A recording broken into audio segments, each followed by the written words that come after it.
Halo teman-teman, ATLM Indonesia di mana saja berada. Semoga teman-teman selalu sehat dan limpahkan banyak rezeki. Nah, kali ini kita kembali membahas kisi-kisi soal seleksi P3K 2024-2025 dari BKN, yang ini merupakan kelanjutan ya untuk teman-teman gelombang kedua seleksi P3K ya 2025.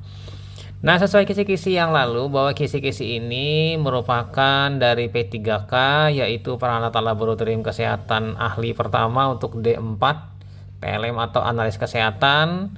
Kemudian peralatan laboratorium kesehatan terampil, pelaksana D3 TLM atau analis kesehatan. Nah, kita bandingkan juga dengan kisi-kisi P3K 2023, D3 dan D4. Oke, langsung saja kita lihat dulu review dari gelombang kedua untuk perpanjangan P3K ya, untuk seleksinya dari Menteri Pendayagunaan Aparatur Negara dan Reformasi Birokrasi tertanggal 29 November 2024, yang mana ini bisa digunakan untuk di tahun 2025. Jadi di situ ada ya materi pokok soal seleksi kompetensi teknis dengan CAT untuk seleksi pengadaan P3K tahun 2024 ya, 2025 ya untuk gelombang kedua. Jadi ada 56 halaman dan PLK-nya di halaman 47 dan 48. Nah, langsung saja kita ambil untuk kisi-kisi dari P3K ya. Ini sorry CPNS ya. Peralatan laboratorium ahli. Nah, kita lihat 195 peralatan labkes ahli pertama. Di situ ada Undang-Undang Nakes nomor 36 tahun 2014, peraturan terkait lab, PMK 42, K3 Biosafety Biosecurity, pengelolaan limbah, Permenkes nomor 69, kode etik, pengendalian infeksi, kemudian pengendalian mutu dan di sini. Lalu untuk kompetensi khususnya mulai dari peranan ketiga, plebotomi, penilaian spesimen, pengambilan spesimen selain darah, kemudian kualitas spesimen tadi ya, lalu masuk ke manajemen spesimen, processing spesimen, spesimen pemeriksaan laboratorium histopatologi ya, di sini histologi. Nah, lanjut lagi kita melihat di selanjutnya ada manajemen spesimennya untuk pemeriksaan kalibrasi, persiapan untuk hematologi, kimia klinik ya, urin, mikro, histo ya. Lanjut ke metodenya, hematologi, kimia klinik, mikro, urin, lalu manajemen peralatan, mikroskop, masalah-masalah trouble mikroskop, lalu urinalisis, kimia darah, analisis gas darah, pemeriksaan hematologi lengkap, pemeriksaan penyaring hemostasis. Jadi banyak ya di sini uraiannya, ada 152 kompetensi. Nah, lalu lanjut lagi kita masuk ke pemeriksaan selanjutnya, imunologi dasar, persediaan mikroskopik, urin, toksikologi, nabza, imunohematologi, bakteri sederhana, bakteri kompleks, mikologi, parasitologi, sitohisto, analisis cairan, diagnosis molekuler, POCT. Nah, ini yang pasca analitiknya penulisan interpretasi hasil, verifikasi, validasi, sterilisasi, dan desinfeksi. Jadi cukup kompleks ya dibandingkan seleksi di CPNS ya. Jadi yang P3K ini kekuatannya adalah di kompetensinya. Nah, bagaimana dengan kita bandingkan yang P3K tahun lalu? Nah, di sini ada PMK 42, K3 Biosafety, pengelolaan limbah, Permenkes 69, kode etik. Jadi di sini kalau kita melihat ya hampir sama ya. Ada perbedaan sedikit. Kita lihat lanjut lagi di halaman selanjutnya juga sama juga ya, mirip-mirip, bedanya sedikit. Jadi sama saja untuk uraian-uraian kisi-kisinya. Nah, bagaimana? Langsung lanjut lagi kita ke yang diploma 3-nya ya, untuk PLK terampil.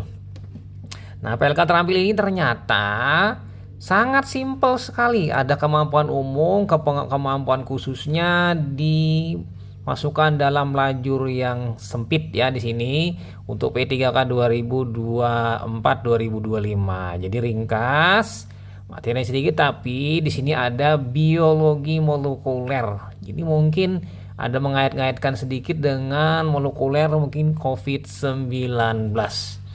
Nah, lalu kita bandingkan dengan yang sebelumnya tahun 2023 V3K-nya. Di sini materi bidangnya ternyata lebih detail ya, terstruktur dibandingkan yang 2024-2025 ya di sini. Jadi kemungkinan kalau melihat hampir mirip-mirip saja untuk materi-materinya. Nah, kita pindah lagi. Di sini ya materi bidang BD3-nya sampai 23 ya, kisi-kisi kompetensi. Nah, kira-kira itu ya perbandingannya untuk D3 2024-2025 terhadap 2023, sementara D4-nya 2024-2005 terhadap 2023. Jadi di sini pada prinsipnya ada perbedaan, namun dalam pembuatan soalnya nanti kita hampir-hampir mirip saja. Oke, lanjut langsung kita masuk ke soalnya saja ya sebagai pemanasan. Soal dimulai dahulu untuk soal golongan darah nomor 1. Seorang TLM melakukan pemeriksaan golongan darah ABO dan resus pasien metode SLED untuk persiapan transfusi darah karena akan melahirkan secara seksio caesare, jadi SC ya. Hasil didapatkan tidak ada aglutinasi pada antisera AB dan AB maupun antiresus, maka pelaporan golongan darah pasien tersebut adalah titik-titik. Yang A golongan darah AB resus positif, yang B golongan darah O resus negatif, kemudian yang C golongan darah A resus negatif, kemudian yang D golongan darah O resus positif, atau yang E golongan darah B resus positif. Nah, kira-kira pelaporannya mana yang benar? Jadi jawabannya teman-teman bisa pasti menduga ya, golongan darahnya adalah golongan darah O resus negatif. Karena tidak ada satupun yang aglutinasi dari 4 antisera yang digunakan. Nah, bagaimana dengan gambar berikut ini? Golongan darah apa sih pasien tadi? Nah, jadi sini golongan darahnya kemungkinan ya, di sini kalau kita melihat secara aglutinasinya memang jelas di ABO-nya ya. Golongan darah AB resusnya itu samar tapi aglutinasi, jadi AB plus ya di sini. Oke, kita pindah lanjut. Selanjutnya cara melihatnya berikut ini berdasarkan tabel tadi ya. Jadi tidak ada aglutinasi sehingga pasien ini adalah golongan darahnya yaitu ORH negatif. Langsung saja kita pindah lanjut ke soal nomor 2. Quality control yang kita bahas terkait spesimen ya. Seorang TLM melakukan sentrifugasi darah dalam tabung kuning gel untuk pemeriksaan bilirubin karena pasien mengalami infeksi hepatitis virus. Saat dilihat serum berwarna abnormal, keadaan serum berwarna kuning tua jingga kemerahan adalah titik-titik. Yang A hemolisis, yang B ikterik, yang C lipemik, kemudian D hipovolemik, atau yang E hipobilirubinemia. Nah, pada kasus ini teman-teman untuk memverifikasi kebenaran sebuah spesimen yang teman-teman dapat dan disentrifugasi apakah itu hemolisis, ikterik, lipemik, hipovolemik, atau hipobilirubinemia. Jadi teman-teman harus memastikannya dengan melihat ya di sini bahwa ternyata dia adalah jawabannya yang benar adalah ikterik atau ikterus. Mengapa ikterus? Karena kata kuncinya di sini adalah pasiennya hepatitis virus. Jadi hepatitis virus ini rata-rata meningkatkan bilirubin, terutama hepatitis virus A lebih tinggi bilirubinnya dibandingkan B dan C. Jadi C yang paling rendah kadar bilirubinnya atau mendekati normal. Kita tahu ya di sini kemungkinan bisa saja melihat dari warnanya ini ya, mungkin bisa saja terjadi akibat hemolisis, bisa terjadi ya, yang karena plebotominya tidak baik. Namun karena kata kuncinya hepatitis dan bilirubin, jadi soal ini berfokus ke ikterus.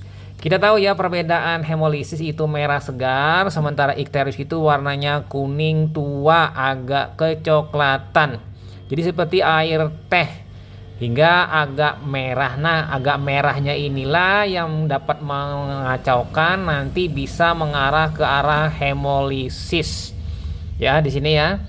Nah, kita tahu nanti teman-teman bisa mengamati pasien-pasien dewasa yang mengalami ikterus dengan bayi yang baru lahir, ikterusnya ada perbedaan. Jadi nanti warnanya ada yang coklat kemerahan, ada yang memang coklat tua. Jadi perbedaannya di situ ada yang bilirubin indirect, ada bilirubin direct. Nah, lanjut ya, kita pindah langsung ke soal nomor 3, toksikologi klinik. Petani yang sering menggunakan pestisida pada lahan sawah dan kebun diduga mengalami keracunan pestisida. Mekanisme racun pestisida, sistem enzim pada asetilkolin dari saraf adalah titik-titik. Yang A meningkatkan kuantitatif enzim kolin esterase, kemudian yang B menurunkan aktivitas glutamil transferase, kemudian C menghambat dan inaktivasi enzim kolin esterase, kemudian yang D menghancurkan fungsi koenzim dari alanin transferase, atau yang E menghambat kerja enzim fosfatase. Jadi sini mekanisme pestisida dalam melakukan gangguan berupa keracunan, dia adalah dengan menghambat fungsi si kolin esterase, sekaligus dia menginaktivasi sehingga enzim kolin esterase ini tidak aktif dalam melakukan pemecahan ya substrat. Akibatnya terjadilah penumpukan beberapa produk yang berupa terjadinya adalah keracunan sebagai tanda-tandanya. Untuk lebih jelasnya kita bisa melihat pada skema gambar berikut ini. Jadi dalam sistem tubuh normal itu terjadi komunikasi sistem saraf ya asetilkolin dengan kolin esterase menjadi kolinergik dan asam asetat. Yang di sini kolinergik ini menggerakkan si sel efektor di ujung saraf. Komunikasi saraf berupa stimulus yang mana nanti berupa responnya dikendalikan oleh sistem saraf pusat dapat berlangsung normal. Nah, pada kondisi pemaparan pestisida baik organofosfat atau karbamat, jadi di sini dia akan berikatan dengan kolin esterase. Nah, kolin esterase ini terikat maka dia bersifat inhibitor, jadi menghambat kerja enzim kolin esterase. Sehingga aktivitas enzim kolin esterase ini turun, kadar asetilkolinnya yang tinggi karena tidak dilakukan proses enzimatik oleh kolin esterase. Jadi substratnya dari asetilkolin ini tinggi. Nah, asetilkolin yang tinggi ini menimbulkan gejala keracunan. Jadi dengan mengukur penurunan kolin esterase itu bukti terpapar keracunan pestisida. Oke ya, kemudian kita pindah. Lanjut teman-teman ke nomor selanjutnya, nomor 4, biomolekuler. Pemeriksaan COVID-19 menggunakan ya di sini penentuannya dengan cara RT-PCR dengan mengubah untaian RNA virus menjadi cDNA secara real time menggunakan Techman probe, reporter, quencher ya. Nah, di sini dan enzim polimerase. Nah, yang dimaksud dengan Techman probe adalah titik-titik. Yang A molekul meredam emisi reporter, kemudian yang B sekuen oligonukleotida spesifik di label ujung 5 dan ujung 3. Kemudian yang C pewarna fluoresensi berenergi tinggi. Kemudian yang D enzim yang memperbanyak DNA pada ujung domain 5. Atau yang E enzim yang mengubah untaian single helix menjadi double helix. Nah, untuk opsi ini teman-teman harus mengetahui dulu ya apa itu Techman probe. Jadi Techman probe ini adalah sekuen oligonukleotida spesifik yang mana dia di label bagian ujungnya 5 ya, dan ujung bagian 3 ya. Jadi ada kanan kiri 5 dan 3 yang mana nanti tempat penempelan ya dari framernya. Oke, untuk lebih jelasnya kita bisa melihat pada gambar berikut ini. Tagman prop itu yang digambar itu ya, ada bagian yang berwarna. Jadi ada ujung 5, ujung 3 tempat nempelnya R dan Q ya di sini. Jadi reporter ada quencher di sini. Jadi di sini tagman prop ini merupakan sekuen oligonukleotida spesifik yang dilabel dengan reporter di ujung 5 dan quencher di ujung 3. Jadi ditempeli ya kanan kiri quencher dan reporter ya, jadi R dan Q. Oke, lanjut lagi ya, kita pindah teman-teman, masuk lagi ke soal nomor 5, imunohematologi. Seorang lelaki golongan darah A homozigot menikah dengan wanita A heterozigot, maka kemungkinan golongan darah adalah titik-titik. Yang A 50% A homozigot dan 50% golongan darahnya O. Kemudian yang B 75% A heterozigot dan 25% golongan darah O. Kemudian yang C 50% A homozigot dan 50% A heterozigot. Atau yang D 75% A homozigot, 25% A heterozigot. Atau lagi di sini 100% golongan darahnya A homozigot. Jadi kira-kira yang mana ya teman-teman jawabannya? Jadi teman-teman bisa memilih, jawabannya yang tepat adalah yang C. Mengapa yang C? Di sini 50% A homozigot dan 50% A heterozigot. Nah, untuk lebih jelasnya kita masuk ke berikut ini mengenai genetika golongan darahnya. Jadi suami istri heterozigot, suami homozigot ya. Mau dibola-balik sama saja, mau istrinya homozigot, suaminya heterozigot ya kurang lebih sama. Nah, bagaimana golongan darah si anak? Nah, golongan darah si anak sini, jadi kita lihat dulu dari golongan darah A homozigot IA, golongan darah O heterozigot IA. Jadi ada yang pasangannya A double, ada yang ada A dan O ya. Lalu disilangkan yang warna merah dengan warna hijau dan kuning. Kemudian warna biru dengan hijau dan kuning. Maka keluarlah heterozigot, homozigot, heterozigot, homozigot. Jadi bersilang-silang ya. Lalu dijumlahkan masing-masing, dia memiliki 2 tambah 2 atau 1 tambah 1. Sehingga di sini dapat disimpulkan, oh di sini keliru ya, B harusnya sini A ya. Saya ubah langsung ya, di sini A golongan darahnya. Jadi ada A dan A juga. Jadi di sini A semua ya. Sorry ini salah ini ya. Jadi di sini persilangan IA dan IO itu A, kemudian IA A, kemudian IA IO A juga, kemudian IA itu adalah A juga. Jadi semua golongan darah anaknya adalah A 100%. Terbagi menjadi 50% heterozigot, 50% homozigot. Jadi di sini ada kelirunya ya menulis di persilangannya ini ya. Tadi mungkin karena mengcopy paste ya dari formatnya, lupa mengubah golongan darahnya A bukan O ya. Jadi kesimpulannya untuk si anak ini kemungkinan 50% homozigot A, 50% heterozigot A yang diwariskan dari ayah dan ibunya. Kita pindah lanjut ke soal nomor 6, kimia klinik AGD, analisa gas darah. Pengambilan sampel darah arteri pada analisis gas darah atau AGD membutuhkan tata laksana khusus. Fungsi pemberian S pada transportasi sampel darah adalah titik-titik. Yang A memperlambat metabolisme sel darah, kemudian yang B mencegah darah membeku, kemudian yang C mencegah kerusakan reagen, kemudian yang D menetralisir suhu ruangan, kemudian yang E menekan laju endap darah. Jadi jawaban yang tepat untuk opsi ini adalah yang A, memperlambat metabolisme sel darah. Mengapa demikian? Jadi sel darah itu akan mengalami penurunan metabolisme jika diturunkan suhunya. Nah, penurunan suhu ini mendekati 0 derajat Celcius, misalnya 2-8 atau 4 derajat Celcius suhu menggunakan es, sehingga terhambat metabolismenya selama perjalanan transportasi spesimen darah tadi menuju laboratorium dari ruang perawatan. Jadi idealnya sekitar 5 menitan sampai dengan 10 menit harus segera dianalisa bila darahnya darah tanpa pengawetan secara fisika ya.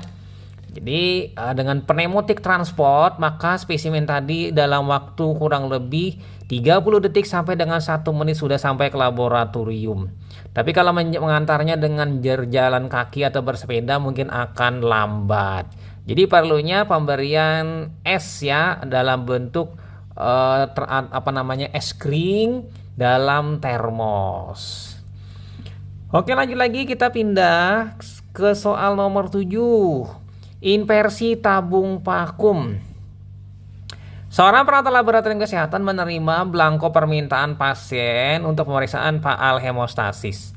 Saat pengambilan darah menggunakan tabung vakum untuk menampung sampel darah, homogenesis darah dengan antikoagulan titik-titik. Yang A tidak diperlukan, yang B dilakukan 4 inversi, kemudian yang C dilakukan saat akan dianalisis. Kemudian yang D dilakukan jika volume darah mencukupi, atau yang E dilakukan 10 inversi.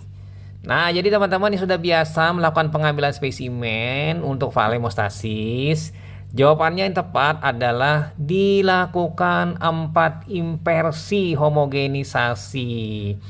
Mengapa demikian? Karena di sini untuk tabung sitrat itu tidak perlu inversi terlalu banyak. Karena dia dalam bentuk cair ya antikoagulannya, demikian juga dengan LED Westergren. Cuma perbedaannya di sini perbandingannya 1:9 hemostasis, LED 1:4. Nah, bagaimana dengan inversinya? Inversi itu adalah seperti pada gambar. Jadi posisi dari tutup tabung di atas turun ke bawah, kembali lagi. Itu 1 inversi, lakukan sebanyak 4 kali. Nah, untuk teman-teman bisa melihatnya berikut ini sesuai dengan standar dari pabrikan. Kita lihat yang berwarna biru laut yaitu nomor 2. Citratab di situ 3 sampai 4 times. Jadi 4 kali atau 3 kali. 3 sampai 4 kali ya untuk inversi homogenisasinya. Nah, jadi pastinya ya di situ tidak terlalu banyak inversi, dan yang terlalu banyak itu inversinya misalnya untuk homogenisasi EDTA ya 8 sampai 10 kali. Nah, kita pindah lanjut ke soal nomor 8, sitohistoteknologi. Pada pewarnaan sitohistoteknologi di sini pewarnaan menggunakan hematoksilin iosin atau HE. Terdapat beberapa tahap penting sehingga setiap tahapnya harus diperhatikan untuk menghasilkan warna preparat yang baik. Salah satu tahapannya adalah embedding. Apa itu embedding? Jadi tujuan dari tahapan embedding adalah titik-titik. Yang A memasukkan air ke dalam jaringan, kemudian yang B memberi warna merah pada sitoplasma sel, kemudian yang C menghilangkan dan melakukan parafin yang terdapat pada jaringan. Kemudian yang C mengurangi warna biru pada inti dan menghilangkan warna biru pada sitoplasma. Atau yang E mengisi jaringan dengan parafin sebagai pengikat agar tetap memiliki bentuk dan struktur yang sama seperti hidup sehingga lebih mudah saat dipotong. Jadi kalau orang-orang yang sudah terbiasa dengan laboratorium patologi anatomi, dia dapat menjawab dengan mudah, yaitu jawabannya adalah yang E, mengisi jaringan dengan parafin sehingga pengikat ya, sebagai pengikat di sini ya, agar tetap memiliki bentuk dan struktur yang sama seperti hidup, sehingga di sini lebih mudah saat akan dipotong ya menggunakan mikrotom. Nah, dengan berakhirnya soal nomor 8 tadi berakhir sudah pertemuan kita di Kisi-kisi P3K 2025 sekaligus review sebanyak 8 soal sebagai tahap awal. Itu saja teman-teman, semoga teman-teman sukses selalu dan mendapatkan berkahnya serta mendapatkan kelulusan di seleksi P3K 2025 gelombang kedua tahun ini. Sampai jumpa di video selanjutnya. Saya Ahmad Le pamit. Bye.